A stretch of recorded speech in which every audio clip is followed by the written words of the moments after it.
اعوذ باللہ من الشیطان الرجیم، بسم اللہ الرحمن الرحیم۔ آپ دیکھ رہے ہیں اسلامک چینل۔ امید کرتی ہوں کہ آپ سب خیریت سے ہوں گے۔ اللہ تعالیٰ آپ سب کو خیریت سے رکھے، اپنے زمان میں رکھے، شاد رکھے، آباد رکھے۔ آج کا ٹاپک ہے آم کے پتوں کی چائے کے 15 زبردست فوائد۔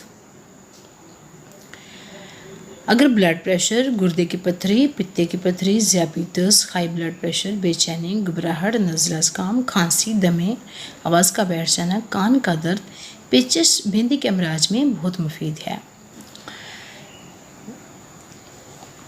اگر آپ کو ویڈیو پسند آئے تو سبسکرائب کریں، لائک کریں، شیئر کریں۔ اللہ تعالیٰ ہم سب کو نیک عمل کرنے کی توفیق عطا فرمائے۔ اللہ تعالیٰ ہمیں نماز پڑھنے کی توفیق عطا فرمائے۔ اللہ تعالیٰ ہمیں اخلاق حسنہ پر چلنے کی توفیق عطا فرمائے، پکا اور سچا اور کامل نمازی بنائے، اچھے اخلاق والا بنائے، صراط مستقیم پر چلائے۔ اگر ویڈیو پسند آئے تو سبسکرائب کریں، لائک کریں۔ السلام علیکم۔